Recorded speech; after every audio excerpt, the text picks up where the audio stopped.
তবে তৃণমূল নেতা কুণাল ঘোষ নওশাদের প্রার্থী হওয়ার ইচ্ছাকে কটাক্ষ করেছেন। কটাক্ষ তো করবেই, কারণ নওশাদ সিদ্দিকী যদি ডায়মন্ড হারবারে দাঁড়ায় তাহলে কিন্তু অভিষেকের ক্ষেত্রে লড়াইটা খুব টাফ হবে, কারণ সংখ্যালঘু ভোট ভাগ হয়ে যেতে পারে। সেক্ষেত্রে বিজেপি পশ্চিমবঙ্গের রাজনীতিতে এখন যে বিষয়টি নিয়ে চলছে জোর জল্পনা, সেটা হচ্ছে ডায়মন্ড হারবার থেকে বিজেপির প্রার্থী কে হবে।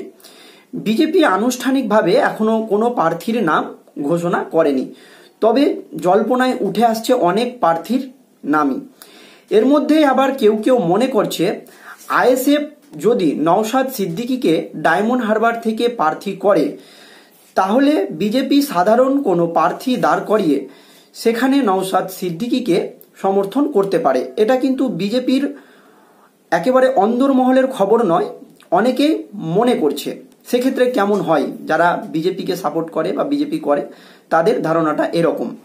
এরই মধ্যেই নওশাদ সিদ্দিকীর একটি ধারণা আলোড়ন ফেলে দিয়েছে গোটা রাজ্য রাজনীতিতে, বা তিনি যা ঘোষণা করেছেন সেটার ফলে।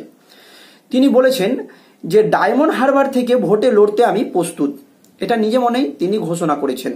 এবং তিনি এও বলেন যে দলের অনুমোদন পেলেই প্রচার শুরু করে দিবেন। নওশাদ সিদ্দিকী বলেছেন যে তিনি যদি দলের অনুমোদন পায় তাহলে ডায়মন্ড হারবার থেকে তিনি একেবারে প্রচার শুরু করে দিবেন। এতেই জল্পনা শুরু হয়েছে রাজ্য রাজনীতিতে। তাহলে বিজেপি কাকে প্রার্থী করবে জানবো আমরা কিছুক্ষণ পরে। জানালেন ভাঙড়ের আইএসএফ বিধায়ক নওশাদ সিদ্দিকী। তিনি ডায়মন্ড হারবারের বর্তমান সাংসদকে মানে অভিষেক বন্দ্যোপাধ্যায়কে প্রাক্তন করে দেওয়ার হুঁশিয়ারি দিয়েছে, মানে তাকে হারানোর একেবারে হুঁশিয়ারি দিয়েছে। গত কয়েক মাস ধরেই নওশাদ সিদ্দিকী বলে আসছেন যে আসন্ন লোকসভা নির্বাচনে ডায়মন্ড হারবার থেকে তিনি ভোটে দাঁড়াতে চান। একেবারে নিজে মুখেই তিনি এই কথা বলেছেন। তবে তার দল যদি চায় তাহলে তিনি অবশ্যই ডায়মন্ড হারবার থেকে ভোটে দাঁড়াবে। চলুন আরও কি কি বলেছে তিনি আগে জেনে নিই আমরা। দল অনুমতি দিলেই প্রার্থী হবেন তৃণমূলের সাধারণ সম্পাদক অভিষেক বন্দ্যোপাধ্যায়ের বিরুদ্ধে। নওশাদ সিদ্দিকী এবং তার দাদা পীরজাদা আব্বাস সিদ্দিকীও ধর্মীয় সভা থেকে বলেছেন ডায়মন্ড হারবারে আমরা প্রার্থী দেব। এতেই জল্পনা আরও জোরালো হয়েছে। তারপর সেই সম্ভাবনা আরও জোরালো হয়। কিন্তু নওশাদ ওই কেন্দ্র থেকে ভোটে দাঁড়ানোর বিষয়ে চূড়ান্ত সিদ্ধান্ত এখনো নিতে পারেনি। নওশাদ সিদ্দিকী নিজে একাই এখনো চূড়ান্ত সিদ্ধান্ত নিতে পারেনি, বা আনুষ্ঠানিকভাবে তিনি ঘোষণা করতে পারেনি যে তিনি ওইখানে দাঁড়াবে। তবে তার মন। নওশাদ সিদ্দিকী বলেছেন আমি লড়াই করতে একেবারে প্রস্তুত। আশা করি আগামী 2 থেকে 3 দিনের মধ্যে দলের অনুমোদন পেয়ে যাব।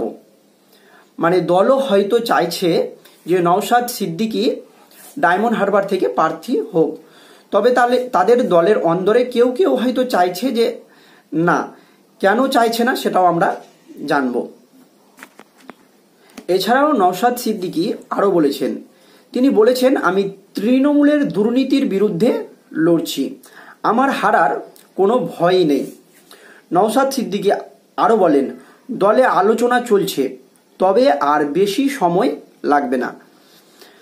এছাড়াও আইএসএফের একটি সূত্রের খবর নওশাদ অভিষেকের বিরুদ্ধে ভোটে দাঁড়ান তা দলের কিছু কিছু নেতাকর্মী চাইছেন না।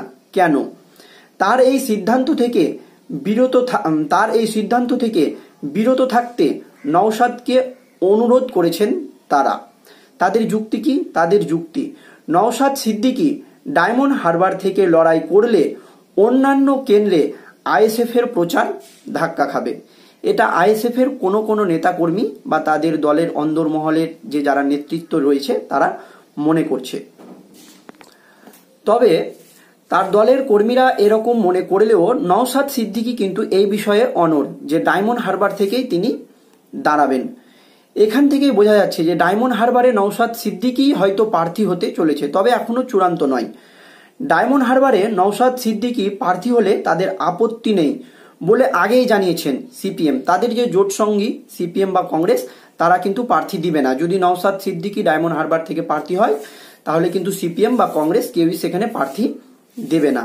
আসন সমঝোতার স্বার্থে সেখানে প্রার্থী না দেওয়ার দাবি জানিয়েছে কংগ্রেস। তবে তৃণমূল নেতা কুণাল ঘোষ নওশাদের প্রার্থী হওয়ার ইচ্ছাকে কটাক্ষ করেছেন। কটাক্ষ তো করবেই, কারণ নওশাদ সিদ্দিকী যদি ডায়মন্ড হারবারে দাঁড়ায় তাহলে কিন্তু অভিষেকের ক্ষেত্রে লড়াইটা খুব টাফ হবে, কারণ সংখ্যালঘু ভোট ভাগ হয়ে যেতে পারে, সেক্ষেত্রে বিজেপিরও সুবিধা হতে পারে। এই কথাটি আমাদেরকে মনে রাখতে হবে। তাই তিনি কটাক্ষ করেছেন। এটা তো স্বাভাবিক যে বিরোধীরা কটাক্ষ করবেই। তিনি বলেন, আমরা তো সেই কবে থেকে বলছি নওশাদ ভোটে দাঁড়াক, এত সময় নষ্ট করছেন কেন? এভাবে তিনি কটাক্ষ করেছেন। এটা স্বাভাবিক যে বিরোধীরা কটাক্ষ করবে। প্রচারে তো দেরি হয়ে যাচ্ছে, উনি ডায়মন্ড হারবারে আসুন, কিন্তু ভোটে লড়ার আগে জানিয়ে দিন যে কত ভোটে হারবে। এটা তার কটাক্ষ। তবে তাকে বিরোধীরাও কটাক্ষ করতে ছাড়েনি। ডায়মন্ড হারবার নিয়ে তৃণমূলকে কটাক্ষ করেছেন বিজেপি নেতা দিলীপ ঘোষ। তিনি কি বলেছেন? বিজেপি তো এখনো ওই কেন্দ্রে প্রার্থীর নামই ঘোষণা করেনি। অনেকেই বলছে যে নওশাদ সিদ্দিকী যদি ভোটে দাঁড়ায় তাহলে কিন্তু বিজেপি অন্য কোনো প্রার্থী নিয়ে ভাবতে পারে বা অন্য কোনো সাধারণ প্রার্থী দিতে পারে ডায়মন্ড হারবারে। এরই জন্য হয়তো বিজেপির প্রার্থী দিতে এখনো দেরি হচ্ছে ডায়মন্ড হারবারে। এটা কিন্তু অনেকেরই ধারণা, আমারও মত। তবে বিজেপির অন্দরমহল থেকে এরকম কোনো খবর কিন্তু এখনো আসেনি বা পাওয়া যায়নি। এখন শেষ পর্যন্ত কি হয় সেটাই দেখার। এছাড়াও বিজেপি তো এখনো ওই কেন্দ্রে প্রার্থীর নাম ঘোষণা করেনি, এটা দিলীপ ঘোষ বলছে। তাহলে তৃণমূল এত চাপ নিচ্ছে কেন? স্বাভাবিক, তৃণমূলের চাপ কিন্তু বেড়েই চলেছে যে বিজেপি কাকে প্রার্থী করবে। আর নওশাদ সিদ্দিকী যদি ওখানে প্রার্থী হয়, আমি বারবার বলছি, সেখানে কিন্তু লড়াই প্রচুর টাফ হবে। এছাড়াও উনি কিভাবে ভোটের ব্যবধান বৃদ্ধি করেন সেটা সকলেই জানেন। দিলীপ ঘোষের মতে সেখানে ভোটে রিগিং হয়, রিগিং করে অভিষেক ব্যানার্জি সেখানে ভোটের মার্জিন বৃদ্ধি করে। তবে এবারের ভোটে রিগিং বা কোনো কিছুই মনে হয় সম্ভব নয়, কারণ কেন্দ্রীয় বাহিনী যেভাবে পশ্চিমবঙ্গে যে আধা সামরিক বাহিনী নিয়োগ করেছেন তাতে অনেক, জম্মু কাশ্মীরের থেকেও বেশি সেনাবাহিনী দিয়ে ভোট হবে এবার পশ্চিমবঙ্গে প্রসঙ্গত। তবে ডায়মন্ড হারবার কেন্দ্রে কে প্রার্থী হবে বিজেপির, তার মধ্যে এখনো রাজ্য রাজনীতিতে জল্পনা কিন্তু জিয়েই থেকে গেল।